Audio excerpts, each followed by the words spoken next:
بسم الله الرحمن الرحيم مالك يوم الدين إياك نعبد وإياك نستعين اهدنا الصراط المستقيم صراط الذين أنعمت عليهم غير المغضوب عليهم ولا الضالين صل على محمد وعلى آل محمد. أعوذ بالله من الشيطان الرجيم. بسم الله الرحمن الرحيم. الحمد لله الذي لا يبلغ مدحته القائلون ولا يحصي نعماءه العادون ولا يعدي حقه المجتهدون الذي ليس لصفته حد محدود ولا نعت موجود ولا وقت معدود ولا أجل ممدود فطر الخلائق بقدرته ونشر الرياح برحمته. الصلاة والسلام على الرسول المسدد المصطفى الأمجد المحمود الأحمد سيدنا ومولانا ومولى الكونين جد الحسن والحسين معاني أبا القاسم محمد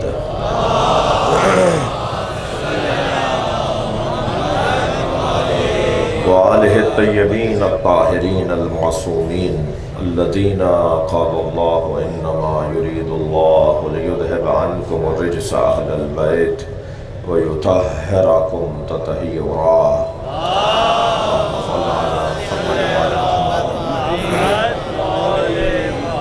لعنة الله على أعدائهم أجمعين من يوم عداوتهم إلى قيام يوم الدين. أما بعد، قال الحكيم في قرآن الكريم بسم الله الرحمن الرحيم فلا وربك لا يؤمنون حتى يحكموك فيما شجر بينهم ثم لا يجدوا في أنفسهم حرجا ويسلموا تسليما. صلوات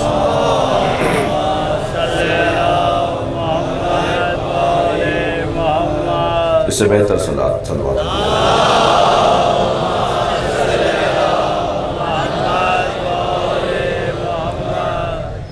سورہ مبارکہ نساء کی 65ویں آیت ہے جو ایک مرتبہ پھر آپ کے سامنے پڑھی ہے.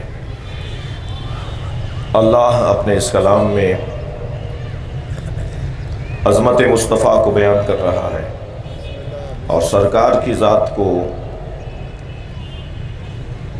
فیصلہ کن شخصیت، حکم اور اختلافات میں حل پیش کرنے والی ذات قرار دے رہا ہے. آیہ کریمہ کا ترجمہ تبرکن سماعت فرمائیے. فلا وربک، تمہارے رب کی قسم. پیار بھی ذرا دیکھیے گا اللہ اپنے نبی سے بات کرتے ہوئے پیار کتنا کرتا ہے. بلکہ میں جب قرآن پڑھتا ہوں تو مجھے ایسا لگتا ہے جیسے عاشق و معشوق کی گفتگو ہے. اب یہ طے کرنا مشکل ہے کہ عاشق کون ہے اور معشوق کون ہے. لیکن اگر اس بحث کو بھی یوں مکمل کر دوں کہ جب احمد ہوتے ہیں تو عاشق ہوتے ہیں، جب محمد ہوتے ہیں تو معشوق ہوتے ہیں. پورا قرآن جس انداز سے پہلے عربی زبان کا، کیونکہ بات عربی میں ہو رہی ہے اور قرآن کی آیت کی تفسیر پر غور کیا جا رہا ہے. عرب عشق کرنے والا اپنے عشق زدہ کو اگر کوئی اشارہ کرنا چاہتا تھا تو وہ ایک لفظ بول دیتا تھا، اور اگر فلاں بات کہنی ہوتی تھی تو فلاں لفظ مشہور تھا، اور فلاں سے روکنا ہوتا تھا تو فلاں حرف بول دیا جاتا تھا. مثلاً اگر اپنے چاہنے والے کو جس سے اسے پیار ہے اس سے اگر وہ کہنا چاہ رہا ہے کہ جانا نہیں، رکے رہنا، تو وہ عربی میں قے کہہ کر ایک اشارہ دیتا. قے، قاف، قے، صرف قاف. وہ اشارہ ہوتا تھا کہ رکے رہنا، میں کچھ دیر کے بعد آتا ہوں. تو کچھ بلا تشبیہ ماحول ایسا ہی ہے. الف لام میم، الف لام را، کاف ہا یا عین صاد، نون والقلم. وہ لب و لہجہ وہ عاشقوں والا ہے. البتہ شاید یہاں پر روشن ہے بات کہ وہ عشق مجازی ہے اور یہ عشق حقیقی ہے. اور ویسے بھی عشق میرے عزیزو مجازی ہوتا ہی نہیں ہے، یہ تو ہم نے اپنی تسلی کو نام دے دیا ہے. عشق تو ہے ہی حقیقی، اس لیے کہ وہ عشق ہی کیا ہے کہ جو معشوق کو پا لینے کے بعد تمام ہو جائے۔ عشق تو اسے کہتے ہیں جو معشوق کو پا لینے کے بعد آغاز پاتا ہو، ابھی شروع ہوگی بات۔ لہٰذا وہ عشق کا ماحول، اور بات عشق کی آ گئی ہے تو میرا حق بنتا ہے کہ میں ان بچوں کے ذہن میں کوئی غلط فہمی نہ آ جائے، تو یہیں چند باتوں کی وضاحت بھی ہو جائے کہ جس عشق کی ہم بات کر رہے ہیں نا وہ عشق وہ ہے کہ جو اللہ اور مصطفیٰ کا عشق ہے، جو نبی اور علی کا عشق ہے، توجہ ہے حضرات کی، وہ جو حسین کا اور اللہ کا عشق ہے۔ یہ ساری کائنات بھائی عشق پر ہی بنی ہے اور عشق ہی پر لٹتی ہے۔ مجھے جملہ کہنے دیجئے، اللہ کو نبی سے عشق ہوا تو کائنات بنا ڈالی، حسین کو اللہ سے عشق ہوا تو کائنات لٹا ڈالی۔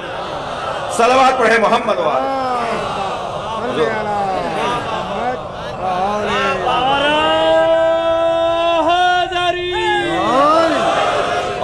اور اسی عشق کے بارے میں علامہ اقبال نے کیا خوب کہا ہے کہ بے خطر کود پڑا آتش نمرود میں عشق۔ یہ وہی تو عشق ہے نا جو آگ میں کودنے جا رہا ہے۔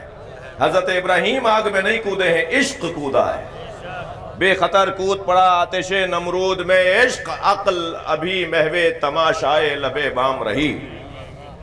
اور پھر ایک اور جگہ بات علامہ اقبال نے بڑے حسین انداز سے کی ہے، اور ماہ مبارک رمضان ہے تو میں چاہ رہا ہوں کہ سہارا لے لوں اس موسم کا۔ موسم عبادت ہے، موسم بہار قرآن ہے، قرآن کھلنے کا مہینہ ہے، قرآن مسکرانے کا مہینہ ہے، قرآن کی خوشی کے ایام ہیں۔ قرآن اس وقت شادمانی منا رہا ہے اور بہت خوشیاں منا رہا ہے، اس لیے کہ قرآن کھل چکا ہے، قرآن پر غور کیا جا رہا ہے۔ اور عبادتیں بھی عزیزو اگر عادت ہو جائے، عبادت اگر عادت ہو جائے تو اس کا نتیجہ نہیں نکلتا، اور اگر عبادت عشق رہے اور عبادت عبادت رہے۔ اللہ نے عبادتوں کو عادت بننے نہیں دیا، ورنہ ساری نمازیں 4 رکعت ہوتی، ورنہ ساری نمازیں 2 رکعت ہوتی۔ توجہ ہے برات کی؟ ورنہ ہر نماز میں اونچی آواز میں جہرن نماز پڑھنے کا حکم ہوتا۔ یہ کیا بات ہوئی کہ پہلی 2 رکعت جہری پڑھو اور پھر آخری 1 رکعت اور آخری 2 رکعتیں اخفائی پڑھ لو؟ فجر کی 2 رکعت نماز، اچھا جب بستر سے اٹھوائی دیا تھا تو 4 رکعت پڑھوا لیتا۔ سب سے مشکل نماز جو بستر چھوڑ کر پڑھنے کی نماز ہے جی، اس نماز کے لیے جب اٹھوائی لیا تھا تو 4 رکعت پڑھوا لیتا، زیادہ سے زیادہ پڑھوا لیتا، لیکن نہیں، سب سے کم نماز وہ ہے جو سب سے مشکل کی ادائیگی کے ساتھ، اس لیے کہ اللہ عادت بننا نہیں دینا چاہتا۔ اللہ نہیں چاہتا کہ عبادت کو عادت بنا لو۔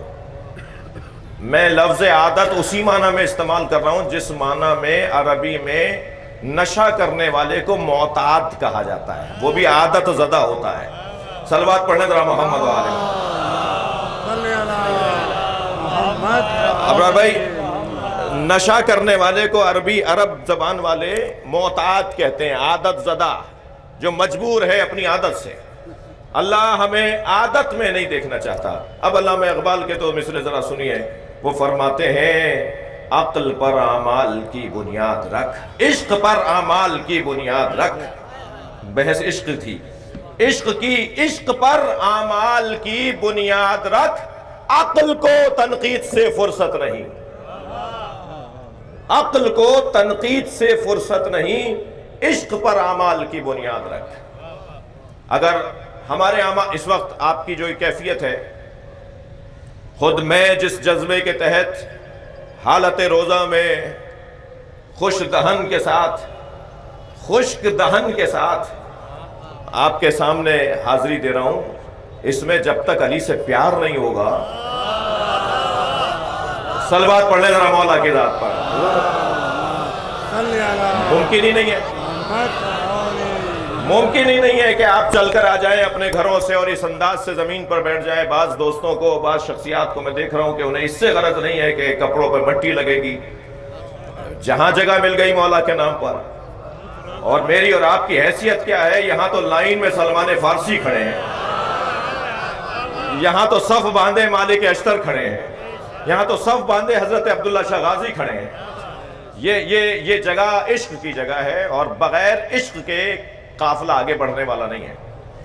اور ادھر علامہ اقبال کو یاد کر رہا ہوں تو مجھے پھر یاد آ رہا ہے کہ وہ جناب زہرا کو یاد کرتے ہوئے وہ مشہور قصیدہ علامہ اقبال کا ان بچوں کے لیے دہرا دیتا ہوں۔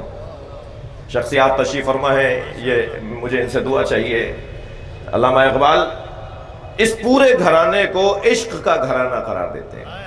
یہ سارا گھرانہ عشق کا گھرانہ ہے، بلکہ مفہوم عشق اگر کسی نے روشن کیا ہے تو وہ یہ گھرانہ ہے۔ سیدہ کو یاد کرتے ہوئے کہتے ہیں، مریم از سہ نسبت زہرا از یک نسبت عیسیٰ عزیز، مریم از سہ نسبت زہرا، مریم از سہ نسبت عیسیٰ عزیز، از یک نسبت حضرت زہرا عزیز۔ مریم از سہ نسبت حضرت عیسیٰ عزیز، از یک نسبت حضرت زہرا عزیز۔ اور حضرت مریم کی تو 3 نسبتیں ہیں جن کی وجہ سے صاحب عزت ہیں، اور معاف کیجئے گا، اور حضرت زہرا کے لیے فرماتے ہیں کہ حضرت زہرا 3، میں ایک سلوات کا سہارا چاہوں گا۔ زہرا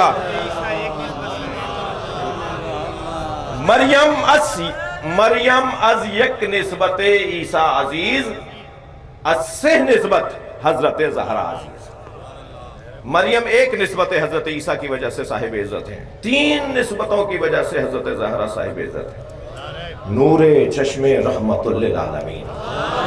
بھائی آپ کی توجہات میرے ساتھ ہے تو ذرا گردن ہلاتے رہیے گا، بات میری پہنچ رہی ہے۔ حضرت زہرا کی 3 نسبتوں کو بیان کر رہے ہیں۔ سب سے پہلی نسبت نور چشم رحمت للعالمین، آن امام اولین و آخرین۔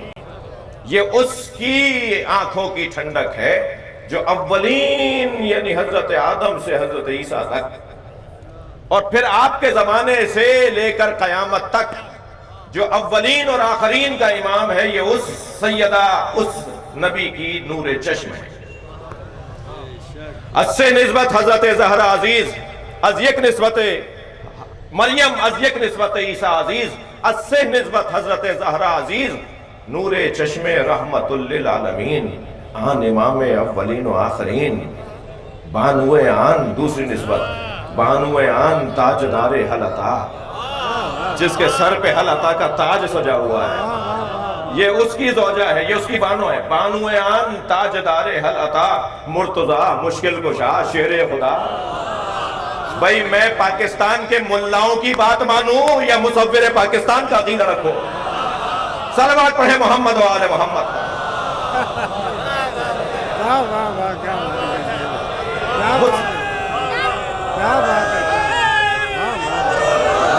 مصور پاکستان مشکل کشا شیر خدا، بانو آن تاجدار حل عطا، مرتضیٰ مشکل کشا شیر خدا۔ اور پھر دوسری نسبت، تیسری نسبت میں فرماتے ہیں مادر آن، جس کی خاطر میں نے آپ کو یہ 2 شعر سنا دیے۔ مادر آن مرکز پرکار عشق، یہ اس کی ماں ہے جو عشق کے دائرے کا مرکز ہے۔ دنیا میں کوئی عاشق نہیں ملے گا جو حسینی نہ ہو۔ تھک رہے ہیں آپ میری باتوں سے؟ دنیا میں کوئی عاشق نہیں ملے گا جو حسینی نہ ہو، اور ہو نہیں سکتا کوئی حسینی ہو اور وہ عاشق نہ ہو۔ اگر کسی کو مفہوم عشق سمجھنا ہے تو وہ آئے کربلا میں آ کر دیکھے کہ عاشق کسے کہا جاتا ہے، جو اپنی ذات سے ہاتھ اٹھا کر معشوق پر اپنا سب کچھ قربان کر دے، اسی کو عاشق کہا جاتا ہے۔ جی، مادریان مرکز پرکار عشق، مادریان کاروان سالار عشق، ہر کاروان عشق کا سالار وہ ہے جو حسین کا بچہ ہے۔ بھائی جب علامہ نے آن کہا ہے تو میں نام کیسے لوں؟ علامہ نے آن کہہ کر سارے بچوں کو یاد کیا ہے۔ سیدہ زینب کے لیے بھی کہہ رہے ہیں، یہ اشارہ ان کے لیے بھی ہے، یہ اشارہ امام حسن کے لیے بھی ہے، یہ اشارہ امام حسین کے لیے بھی ہے، اور جناب ام کلثوم کے لیے بھی اشارہ ہے۔ اور پھر دوسرے شعر میں کہتے ہیں حدیث عشق دو بابست کربلا و دمشق، یکے حسین رقم کرد دیگرے زینب۔ پھر امام حسن کو یاد کرتے ہیں کیونکہ آن میں امام حسن ہے، ماہ مبارک گزرا ہے اور گزر رہا ہے اور ولادت کی تاریخ گزری ہے۔ امام حسن کو یاد کرتے ہوئے علامہ اقبال کہتے ہیں آ یکے شمع شبستان حرم. صلوات پڑھ لیں ذرا محمد والے. بھائی آپ اس سے بہتر صلوات پڑھ سکتے ہیں ماشاءاللہ. امام حسن کو یاد کر رہے ہیں.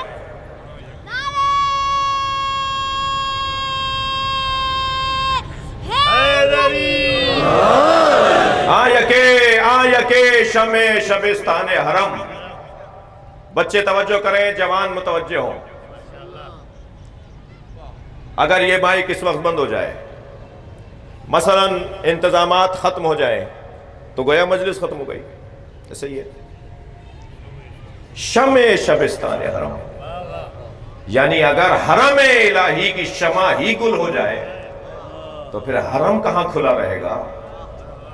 آ یکے، امام حسن کو یاد کریں، آ یکے شمع شبستان حرم حافظ جمیعت خیر الامم. جس نے خیر الامت امت مصطفیٰ کو مرنے سے بچایا، محافظ امت مصطفیٰ وہ سیدہ کا بچہ. بھئی دو مصرے اس کے بعد والے جو ہیں وہ فیصلہ کن مصرے ہیں. اور صاحبان دقت سے میں توجہ چاہوں گا.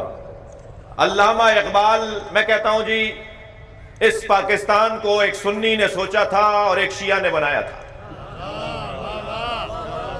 لہذا سنیوں کا بھی وہی حق ہے جو شیعوں کا حق ہے. نہ سارے سنی مل کر شیعوں کو کچھ کہہ سکتے ہیں اور نہ شیعہ یہ سوچے کہ سنیوں کا کچھ بگاڑ سکتے ہیں. اور یہ عشق کی وادی ہے. اس مجلس میں بھی یہ تو کہہ کر کسی نے دعوت نہیں دی کہ صرف شیعہ آئیں گے. یہ تو پیار کا ماحول ہے، یہ تو محبت کا ماحول ہے. ویسے بھی اس دروازے پر آنے والا ہر وہ شخص ہے جس کا ضمیر زندہ ہے. وہ جنگلوں کو مہکتا چمن بنا دے گا، وہ جنگلوں کو مہکتا چمن بنا دے گا، اداس گھر کو بھی رشک عدن بنا دے گا. وہ بگڑ چکی ہے جو تیری تقدیر ہے پاکستان، تو ادھر یہ ہمارا حسن بنا دے گا.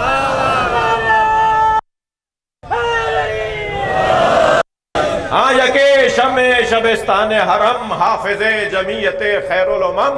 اب علامہ اقبال نے دو دوسرے مصروں میں یعنی تیسرے اور چوتھے مصرے میں یہ فیصلہ بھی کر دیا کہ امام حسن کا جو کہیں معاملہ تھا، امام حسن کا جو کہیں کوئی تحریر تھی، اس کا مطلب کیا تھا. خبردار ذہنوں میں یہ نہ لانا کہ وہ بیعت تھی. خبردار ذہنوں میں نہ لانا کہ وہ کوئی اطاعت کا اعلان تھا. امام حسن نے کیا کیا تھا دو مصروں میں سن لیجئے. تا نشینت آتش پیکاروں کی پشتے پازت برسرے تاجوں لگی. کسی طرح جنگ کی آگ ٹھنڈی پڑ جائے بس اور بس، کسی طرح امت مصطفیٰ مرنے سے بچ جائے، اور کوئی ہدف نہیں ہے. حسن مجتبیٰ نے امت کو بچانے کی خاطر تخت و تاج کو لات ماری ہے، کسی کی بیعت نہیں کی ہے. صلوات پڑھیں گے محمد و آل محمد.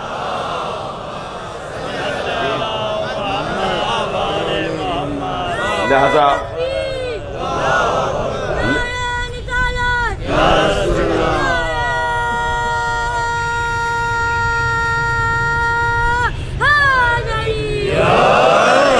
بحث عشق کی وادی میں ہے تو میں بھی عشق کی وادی سے باہر نہ جاؤں تاکہ عاشق ہو جاؤں. ایک ایسے عاشق کا تذکرہ ہے جس نے مفہوم عشق کو روشن کیا ہے. جی عاشق. اچھا میں پھر تھوڑی سی ہلکی سی گھبراہٹ کا شکار ہوں کہ اس لفظ سے کیونکہ لوگ یا ایک تعداد مانوس نہیں ہے اور ممبر سے اس کے بیان کا انس نہیں ہے، اس لیے تھوڑا سا اور میں اپنے آپ کو اور اپنے بیان کو مضبوط کروں کہ عشق حقیقی ہی عشق ہے. عشق مجازی تو محسوس کرنے کی بات ہے کہ کچھ ایسا بھی ہو سکتا ہے. حضرت یوسف کے ساتھ زلیخا کا جو قصہ تھا وہ شروع تو عشق مجازی سے ہوا، مگر کمال پر اس لیے پہنچا کہ وہ عشق حقیقی میں بدل گیا، ورنہ گم ہو جاتا یہ قصہ بھی. تاریخ میں یہ قصہ بھی ڈاکٹر صاحب گم ہو جاتا اگر وہ عشق حقیقی میں نہ بدلا ہوتا۔ بہت دیر اس موضوع پہ بات کی جا سکتی ہے کہ حضرت یوسف اور زلیخا کا قصہ کیا تھا، مضمون ہمارا نہیں ہے، مگر میں ایک جملہ کہہ کر اپنی بات کو مضبوط بناؤں۔ جب تک عشق مجازی رہا، یوسف آگے جاتے تھے اور زلیخا پیچھے رہتی تھی، اور جب عشق حقیقی میں تبدیل ہوا تو زلیخا آگے ہوتی تھی اور یوسف پیچھے چلتے تھے۔ آپ تاریخ جا کے دیکھ لیجئے، قصہ ہی کچھ اور ہو گیا تھا۔ اب اللہ کی توجہ تھی زلیخا پر، تو فرمایا اے یوسف اس سے شادی کرو، اس لیے کہ اب یہ تمہاری عشق کرنے والی نہیں ہے، میرے محمد سے پیار کرتی ہے، یہ میرے مصطفیٰ سے پیار کرتی ہے۔ جب کہا تھا نا حضرت یوسف نے کہ کیفا لو رأیت نبیا کانا فی آخر الزمان یقال لہ محمد، کس سے کہا؟ حضرت یوسف نے زلیخا سے۔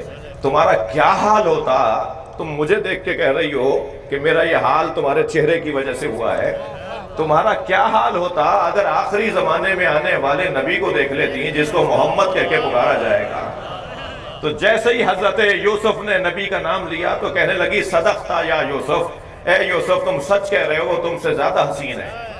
حضرت یوسف نے فرمایا کیفا علمت انی صدقتو، تمہیں کیسے پتا چلا کہ میں سچ کہہ رہا ہوں؟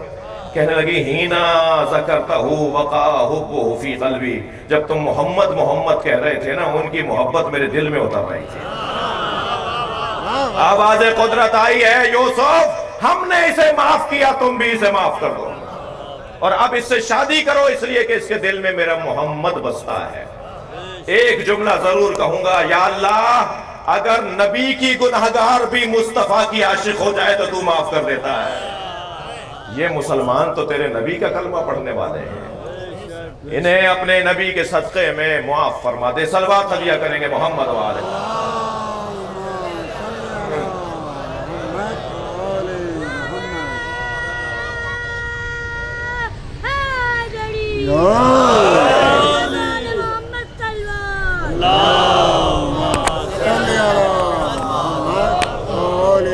وہ جو اللہ نے اپنے حبیب سے عشق کا مظاہرہ اور اظہار فرمایا، فَلَا وَرَبِّكَ لَا يُؤْمِنُونَ حَتَّى يُحَكِّمُوكَ فِيمَا شَجَرَ بَيْنَهُمْ، تمہارے رب کی قسم وہ مومن ہی نہیں ہو سکتا جو آپ کو اپنے مشاجرات، اپنے اختلافات میں حکم نہ مانے۔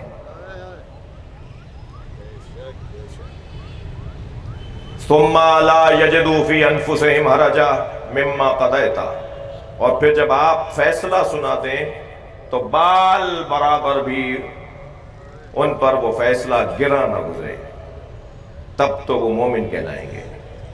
وَيُسَلِّمُ تَسْلِيمًا، اور وہ مومن نہیں ہو سکتا جب تک وہ آپ کے آگے ایسے تسلیم نہ ہو جیسے تسلیم ہونے کا حق ہے۔ یہ آیہ کریمہ کا ظاہری ترجمہ۔ کل ہماری گفتگو جہاں آ کے رکی، میں آج اس بات کو ایک منزل آگے لاؤں گا۔ گفتگو یہ تھی کہ انسان کی دو کمزوریاں ہیں۔ ایک اس کی کمزوری ہے کہ یہ اختلاف کرتا ہے، اور یہ کمزوری اس لیے ہے کہ یہ برطرف ہو جاتی ہے کسی کا فیصلہ سننے کے بعد، کسی سے فیصلہ لینے کے بعد۔ یہ کسی کو اپنا بڑا مانتا ہے جس کی بنیاد پر اس کا اختلاف دور ہو جاتا ہے کہ اس نے فیصلہ سنا دیا۔ ایک اس میں کمزوری ہے کہ یہ اختلاف کرتا ہے۔ جتنا مجمع یہاں تشریف فرما ہے ماشاءاللہ کل سے 2 برابر زیادہ مجمع ہے، اور مسلسل آپ مولا کے ذکر میں مختلف جگہوں پر حاضر ہیں۔ یہ سب ضروری نہیں ہے کہ ہر بات سے اتفاق کریں، ایک دوسرے سے اختلاف کرے، یہ حسن ہے، اور یہ حسن اس وقت کامل ہو جاتا ہے کہ جب اختلاف کا فیصلہ آ جاتا ہو۔ توجہ، لہذا ایک کمزوری اس کی اختلاف کرنا ہے، دوسری کمزوری اس کی نسیان ہے، بھول جاتا ہے۔ یہ کچھ دن پہلے کی بات یاد نہیں رکھ پاتا، اس کے لیے ضرورت ہے کہ اس کو اس کمزوری سے نکالا جائے۔ اختلاف کی کمزوری سے بچنے کا حل حکم کا تصور ہے، کوئی فیصلہ کرنے والا ہو۔ لہذا قرآن نے نبی کو حکم قرار دیا ہے امت کے لیے۔ بات مومنین کی ہو رہی ہے، مومن ہی تو مانے گا نا۔ قرآن انسانوں سے متعلق بات کرتا ہے، مگر یہاں نبی کو جب حکم بنایا جا رہا ہے تو مومن کی بات ہو رہی ہے۔ وہ مومن تو جب ہی ہوگا نا جب آپ کے فیصلے کو مان لے گا۔ دوسرا عنوان ہے نسیان کا، یہ بھول جاتا ہے۔ بھول جانے کے لیے حل کیا ہے، اس کمزوری کو کیسے دور کیا جائے، اس کا اللہ نے حل یہ دیا، ذکر ذکر فإن الذکر تنفع المؤمنین۔ بار بار دہراؤ، بار بار دہرانے سے مومنین کو فائدہ ہوگا۔ یہ بھولنے کی کمزوری کا ازالہ ہے تذکر، قرآن کی زبان میں تذکر، یاد آوری، بار بار دہرانا۔ یہ جو اذانیں ہو رہی ہیں، جو دن میں کئی مرتبہ اذان ہوتی ہے، یہ وہ بھولنے کی کمزوری کا ازالہ ہے۔ یہ جو ہمیں حکم ہے کہ بار بار ذکر علی کرو، تمہاری کوئی مجلس نہ ہو، کوئی ملاقات نہ ہو جو ذکر علی سے خالی ہو۔ اس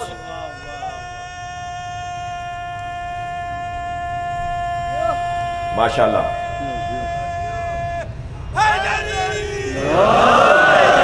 بھئی یہ بر صغیر کی اعضاء کی تہذیب کا حصہ ہے، لہذا آپ اس طرح کے اظہار پر بھی اپنی محبت کا بھی اظہار فرمایا کریں۔ ایک صلوات ہدیہ کریں محمد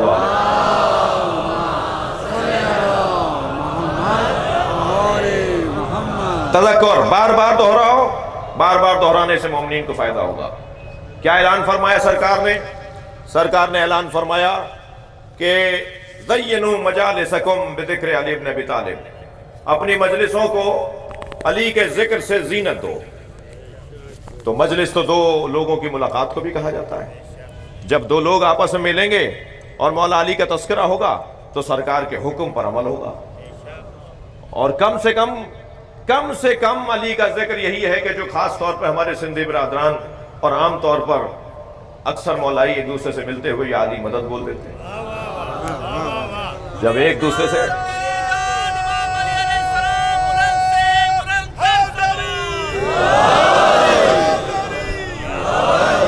یہ جو ملاقات کے درمیان ایک دوسرے سے مولا کا تذکرہ ہے، میں نے کچھ حدیثیں آپ کے لیے ہدیہ کرنے کے لیے کچھ یادداشت کی، وہ میں آپ کو سناتا چلوں۔ سرکار ارشاد فرما رہے ہیں، ان اللہ تبارک و تعالی جعل لأخی علی ابن ابی طالب فضائل۔ بھائی ایسے نہیں سنیں گے آپ، اللہ نے میرے بھائی علی ابن ابی طالب کے لیے فضائل قرار دیے ہیں۔ توجہ، ان اللہ تبارک و تعالی جعل لأخی علی ابن ابی طالب فضائل لا یحصی عددها غیرہ، جو خود اللہ کے علاوہ ان فضائل کی کوئی گنتی نہیں کر سکتا۔ اللہ نے میرے بھائی علی کے لیے جو فضائل قرار دیے ہیں۔ اچھا، اس بات کا اندازہ ہے کہ میں جس حلیے میں ہوں، اس حلیے والے لوگ یہ مسئلہ بیان کرتے ہیں کہ حالت روزہ میں اگر نبی رسول کی طرف کوئی بات منسوب کر دی جائے جو انہوں نے نہ فرمائی ہو تو روزہ باطل ہو جائے گا۔ لہٰذا میں حدیث کی سند کو پرکھنے کے بعد بولوں گا تاکہ عبادت بھی ہو جائے اور میری عبادت محفوظ بھی رہ جائے۔ صلوات پڑھنے ذرا محمد و آل محمد۔ جی، بات وہ ہوگی جو مستند ہو۔ ایک اور صلوات نبی کی ذات پر دیا۔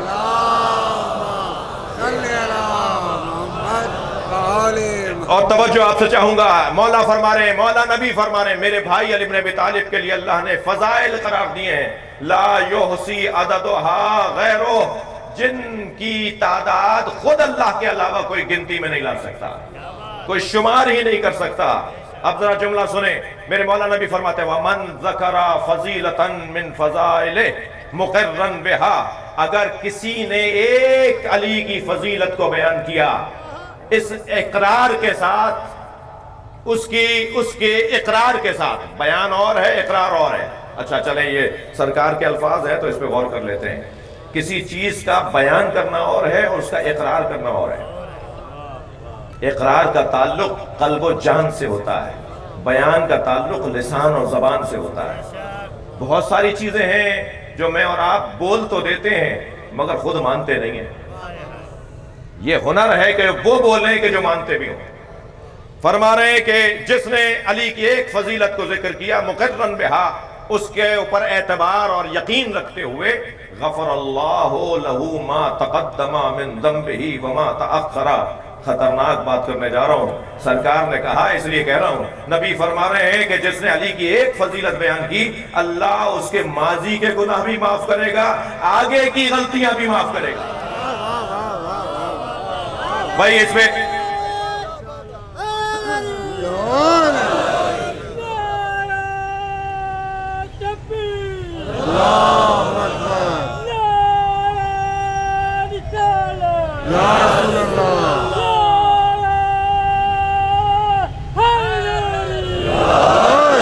ماشاءاللہ.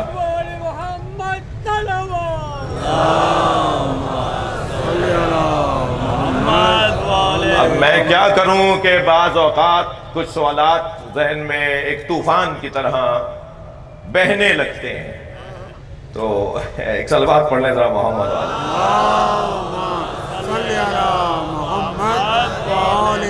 بھائی. یہ کیا ہوا؟ ایک فضیلت ابھی نعرہ لگایا، ابھی ایک فضیلت بیان کی، سارے مالک کے گناہ معاف، سارے آگے کے گناہ معاف.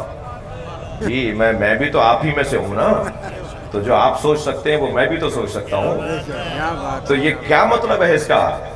اچھا تھوڑا سا سہارا لے لیتا ہوں. ما تقدم من ذنبہ وما تأخر، سرکار نے فرمایا نا ماضی کے گناہ بھی معاف، آگے کے گناہ بھی معاف. لیستغفرک ما تقدم من ذنبہ وما تأخر. اے میرے حبیب، اللہ تمہارے ماضی کے گناہوں کو بھی معاف کرے گا. یہ قرآن پڑھا ہے میں نے. اور اللہ تمہارے مستقبل کے گناہوں کو بھی معاف کرے گا. تو ہم تو نبی مانتے ہی اسے جو گناہ نہ کرتا ہو. پھر یہ کیا کہہ رہا ہے قرآن؟ اگر نبی کے گناہوں کو معاف کرنے کی اللہ بات کر رہا ہے. اچھا تھوڑا اور میں اپنی بات کو مضبوط بناؤں.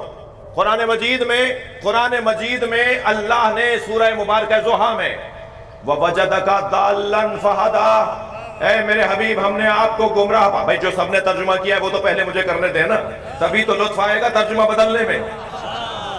سب نے جو ترجمہ کیا ہے وہ یہ ترجمہ کیا ہے وَوَجَدَكَ ضَالًّا فَهَدَىٰ، ہم نے آپ کو گمراہ پایا اور آپ کو ہدایت دے دی.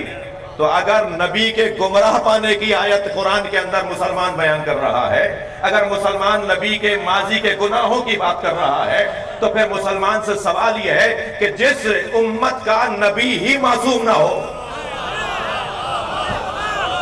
کیسے سمجھیں گے؟ جس امت کا نبی ہی معصوم نہ ہو، پھر اس امت سے گناہوں کی کیا توقع چھوڑنی؟ کیا کہیں کہ وہ گناہ نہیں کرے گی؟ نہیں عزیزان گرامی، ما تقدم من ذنبہ وما تأخر کا مطلب ہم نے تمہارے ماضی کے گناہ معاف کیے، ہم نے تمہارے مستقبل کے گناہ معاف کیے. گناہ نہیں ہے، ہم نے تمہاری ماضی کی تکلیفیں دور کی، ہم نے تمہارے مستقبل کی تکلیفیں دور کی. ہم نے تمہاری ماضی کی تکلیفیں ابو طالب سے دور کی اور مستقبل کی تکلیفیں مہدی دورہ سے دور کی. اب جو آگے تمہیں تکلیفیں آنے والی ہیں اب نہیں ہوں گی. یہاں عربی زبان وسیع زبان ہے. ذنب کا جہاں مطلب گناہ ہے وہاں ذنب کا مطلب تکلیف ہے. وَوَجَدَكَ ضَالًّا، ہم نے آپ کو گمراہ پایا اور ہم نے آپ کو ہدایت دی. یہ گمراہ کا ترجمہ ہی کیوں کرتے ہو؟ کہیں ذہن تو خراب نہیں ہے؟ کہیں سوچ کا فطور تو نہیں ہے؟ مسئلہ گمراہ کا نہیں ہے. مطلب گمراہ کیوں نکالا گیا؟ ہم نے آپ کو معذاللہ ہم نے آپ کو وَوَجَدَكَ ضَالًّا گمراہ پایا، ہم نے آپ کو ہدایت دے دی. ترجمہ یہ کرو جو اہل بیت کے مشرب والے کرتے ہیں. ترجمہ وہ کرو جو اہل بیت کے گھر کا پانی پینے والے کرتے ہیں. ترجمہ وہ کرو جو اس گھڑے سے پانی پی کے ترجمہ کرتے ہیں. ترجمہ میں یہ کہا جائے گا وَوَجَدَكَ ضَالًّا فَهَدَىٰ، ہم نے لوگوں کو آپ سے گمراہ پایا، ہم نے لوگوں کو آپ کو ہدایت دے دی. لوگ آپ سے گمراہ تھے.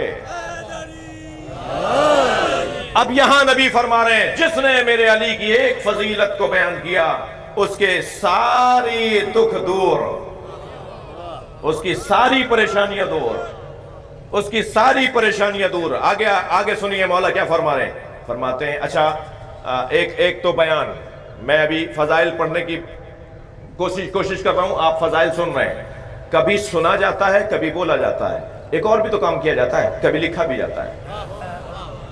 اہل قلم بھی تو تشریف فرمائے نا، قلم سے بھی جن کا تعلق ہے۔ اب نبی کی حدیث سنیے، فرماتے ہیں وَمَنْ كَتَبَ فَضِيلَةً مِّن فَضَائِلِ علی بن ابی طالب، جس نے علی کی ایک فضیلت لکھی۔ بھئی ایسے نہیں سناؤں گا حدیث، تھوڑا سا توجہ بڑھائیے، مجھے بہت سے چہرے صاف نظر نہیں آ رہے۔ مولا فرما رہے من کتب فضیلتا من فضائل علی بن ابی طالب لم تزل الملائکۃ تستغفر له ما بقی تلک الکتابہ، جب تک یہ تحریر باقی رہے گی فرشتے اس کے لیے استغفار کرتے رہیں گے۔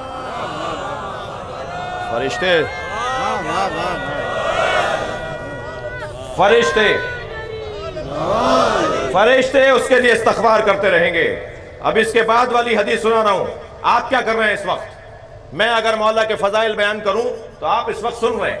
اب آپ کے لیے کیا فرمایا؟ من استمع فضیلتا من فضائل غفر اللہ له الذنوب، اگر کوئی علی کی ایک فضیلت سنے اللہ اس کے گناہوں سے ہاتھ اٹھا لے گا۔ صلوات پڑھیں محمد و آل محمد۔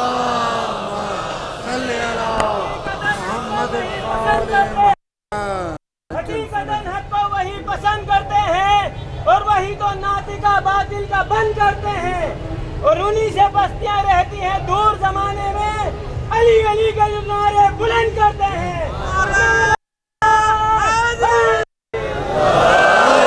بھئی آپ اس سے اچھی بہتر صلوات دیا کریں گے۔ اللہم صل علی آل محمد۔ ذکر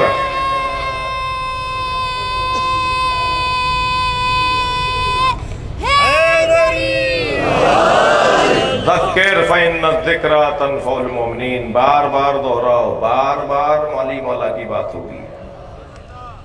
جناب تاج حیدر صاحب کو ایک جملہ ہدیہ کرنے جا رہا ہوں۔ نبی نے جب یہ فرمایا کہ اپنی مجلسوں کو علی کے ذکر سے زینت دو، تو ذکر اتنا وسیع ہوگا نا کہ ہر مجلس میں علی کی بات ہو اور بات ہی ختم نہ ہو۔ یعنی یہ کوئی کہہ ہی نہ پائے کہ کتنی دفعہ ایک ہی بات کرو گے، ایک بات ہی نہیں ہو رہی۔ بھئی وہ علی جس کی ضربت ایک جیسی نہ ہو، اس کی عظمتیں ایک جیسی کیسے ہو؟ کانت ضربات علی ابکارا، مولا علی کی تلوار کے بارے میں سن لیجئے ایک جملہ۔ علی مولا کے عاشق اور محب بیٹھے ہوئے ہیں، اللہ ہم محبوں کو شیعہ ہونے کی توفیق عطا فرمائے۔ مولا علی کے بارے میں کانت ضربات علی ابکارا، مولا علی کی ہر ضربت ابکار، بکر، نئی، تازہ، کوئی ضربت کسی ضربت سے ملتی بھی نہیں تھی، نئے انداز سے۔ اچھا آپ نے سنا ہے، میں فضائل کے باب میں آخری مراحل میں ہوں، کہ حضرت فاطمہ بنت اسد نے مولا علی کا نام حیدر رکھا، ایسا ہی ہے؟ تھوڑا سا بولیے حیدر۔ مولا علی کا نام ان کی والدہ گرامی رضوان اللہ تعالی علیہا، انہوں نے حیدر نام رکھا۔ اور حضرت ابو طالب نے بچوں کو پتا ہے کیا نام رکھا مولا کا؟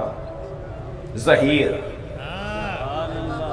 ظہیر جب میدان میں اترتے تھے نا تو دونوں کو یاد کرتے، سمتنی امی حیدرہ سمنی ابی ظہیرہ، میں وہ ہوں جس کی ماں نے اسے حیدر کہہ کے پکارا، اور میں وہ ہوں جس کے باپ نے اسے ظہیر کہہ کے پکارا۔ اچھا ظہیر کسے کہتے ہیں بھائی؟ مولا علی کے ایک لقب پر ذرا غور کر رہے ہیں۔ ظہیر اسے کہتے ہیں جس کی پشت مضبوط ہو، ظہیر اسے کہتے ہیں جس کی پشت مضبوط ہو، ظہیر اسے کہتے ہیں جو ہمیشہ پٹکتا ہو، ظہیر اسے کہتے ہیں جو ہمیشہ چڑھ کر بیٹھتا ہو۔ بھائی اردو میں تقریر کر رہا ہوں تو مجھے کچھ الفاظ بولنے دیجئے۔ ظہیر اسے کہتے ہیں جو ہمیشہ دشمن پہ چڑھ کر بیٹھتا ہو، وہ جو ہمیشہ اپنی پشت کو بلند رکھتا ہو، اسے ظہیر کہا جاتا ہے۔ ہوتا یہ تھا کہ حضرت ابو طالب بنی ہاشم کے بچوں کو ہفتے میں ایک دن جمع کرتے تھے اور ان کے 2 مقابلے کرواتے تھے۔ یہ بڑوں کے لیے بھی پیغام ہے کہ قبیلے کے بڑے کو کیا کیا کرنا پڑے گا، قبیلے کے بڑے کو اپنے قبیلے کے بچوں کے لیے کیا کیا سوچنا ہوگا. 2 مقابلے کرواتے تھے. ایک دوڑ کا مقابلہ جسے آپ ریس کہتے ہیں, دوڑ کا مقابلہ, دویدن جی, وہ تکو دو بھی اسی دویدن کے خاندان کا محاورہ ہے. اور ایک دوڑ کا مقابلہ اور ایک کشتی کا مقابلہ. اچھا, جس دن دوڑ کا مقابلہ ہوتا تھا مولا علی نظر نہیں آتے تھے. بھائی توجہ دیکھنا سب آپ کے.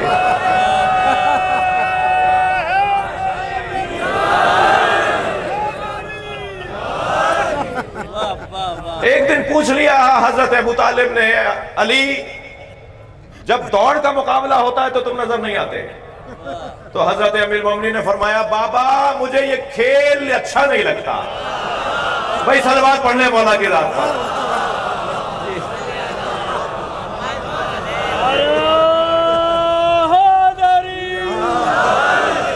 اور جس دن کشتی کا مقابلہ ہوتا تھا اس دن سب سے پہلے کھڑے ہوتے تھے. تھک رہے ہیں آپ میری باتوں سے. جس دن کشتی کا مقابلہ ہوتا تھا اس دن مولا علی سب سے پہلے کھڑے ہوتے. بچے آئے نہیں ہیں, علی آئے کھڑے ہیں. اور جب کشتی کے مقابلے میں ہر بچے کو پٹخ دیتے تھے اور پچھاڑ دیتے تھے تو یہ بچے طے کرتے تھے کہ اب آئندہ ہفتے جب کشتی کا مقابلہ ہوگا تو علی نے یہ داؤ اور یہ انداز اپنائے ہیں.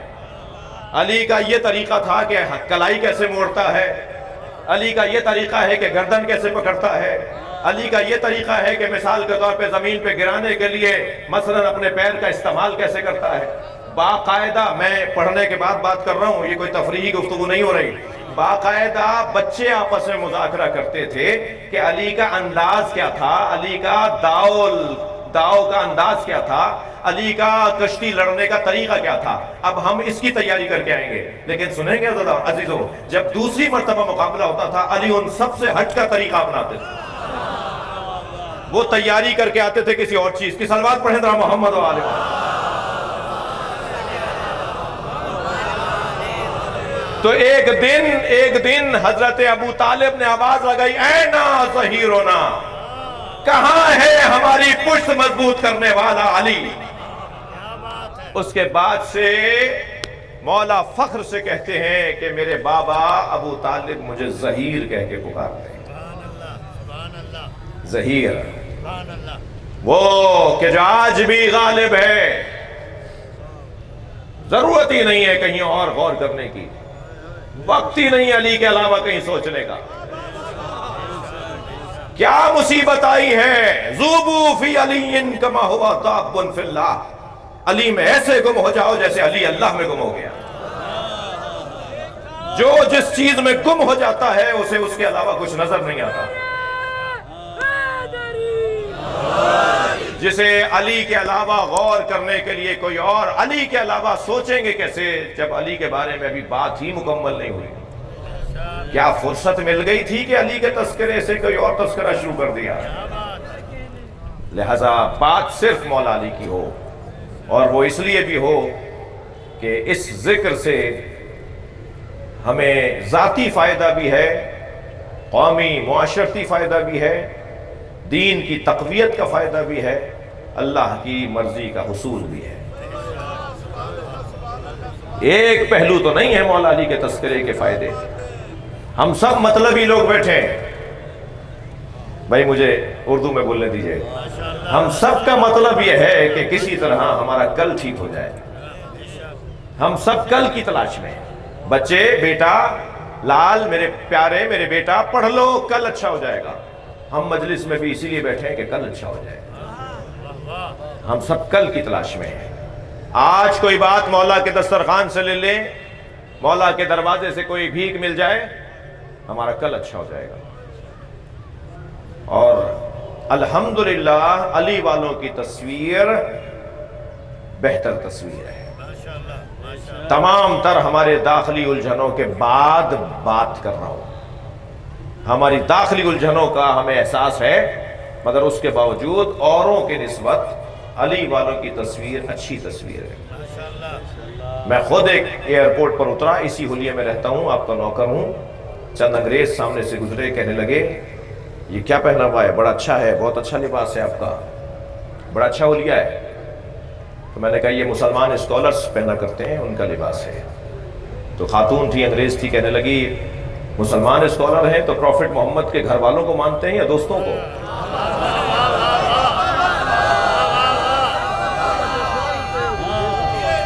جی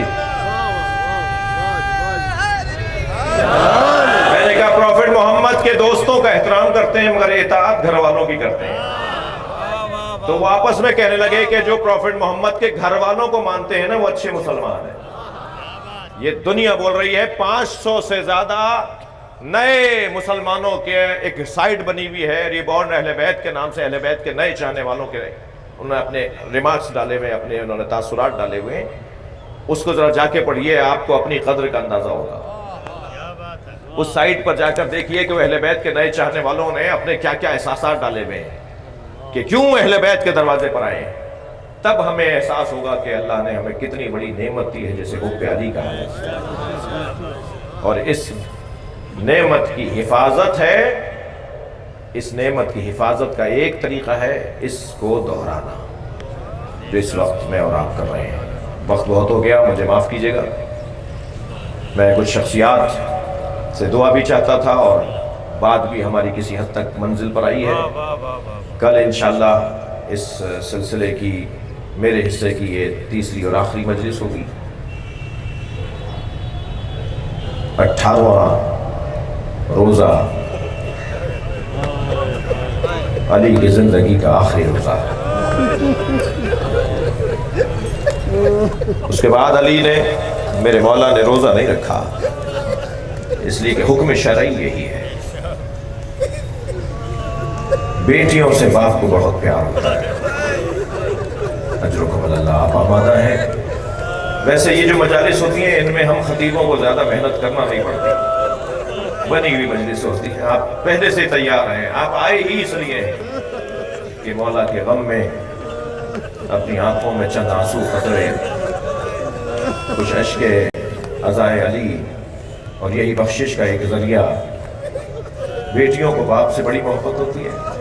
اچھا، بیٹیوں کو بھی باپ سے بڑی محبت ہوتی ہے اور باپ بھی بیٹیوں سے بہت محبت کرتے ہیں. کربلا کے میدان میں یہ منظر نظر آیا. ذوالجناح خبر شہادت پہنچانے کے لیے ڈھونڈ رہا تھا سکینہ کون سے خیمے میں، اور اسی خیمے پہ جا کے کھڑا ہوا جہاں سکینہ تھی، اور ایسے پیر مارنے لگا جیسے ماتم کر رہا ہو. تو جناب سکینہ باہر آئیں اور بابا کے گھوڑے کو خالی دیکھا تو چند قدم آگے بڑھ کے کہا، یا جوادو ابی حل سخیا ابی ام قتل اچھانا. اے بابا کے باوفا گھوڑے، اتنا بتا دے پانی پلا کر مارا؟ میرا بابا پیاسا بہت تھا. فرمایا بیٹا حسن، آج کا روزہ میں اپنی بیٹی ام کلثوم کے گھر کو. امام حسن نے خبر پہنچائی، بہن بابا تمہارے آ رہے ہیں. کتنی خوشی حضرت ام کلثوم کو ہوئی. اس کا بیان وہی بتا سکتی ہے کہ بابا میرے گھر آ رہے ہیں. آمادگی ہو رہی ہے، بابا آ رہے ہیں، آمادگی کی جا رہی ہے، تیاری ہو رہی ہے. کیا تیاری ہو رہی ہے؟ دسترخوان پر جناب ام کلثوم نے افطار کے لیے 3 چیزیں رکھی. ایک کاسے میں دودھ، ایک ظرف میں نمک، ایک علی کی پسندیدہ روٹی، جو کی روٹی، وہ خشک روٹی جس پہ روغن لگانے نہیں دیتے تھے بچوں کو. قربان جائیں علی مولا کے حیات طیبہ کے ان پہلوؤں پر. اس رومال کو کھول رہے تھے جس میں جو کی سوکھی روٹی تھی تو 3 گرہیں لگی ہوئی تھی. جو قریب بیٹھا ایک فقیر اپنی روٹی کھا رہا تھا، کیونکہ ساتھ بٹھاتے تھے انہیں، فقیروں کو ساتھ بٹھاتے تھے. اگر فقیر کوئی اپنی روٹی دیتا تھا نا تو فرماتے تھے الصدقۃ علینا حرام، میں اپنی روٹی کھاؤں گا مگر تمہارے ساتھ بیٹھ کے کھاؤں گا. جی. اور پھر جب وہ گرہیں کھولنے لگے تو ایک فقیر نے کہا، مولا اس میں تو سوکھی روٹی ہے، اتنی زیادہ گرہیں کیوں لگائی ہیں؟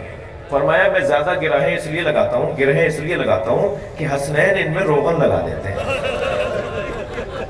میں نہیں چاہتا، میں سوکھی روٹی کھانا چاہتا ہوں.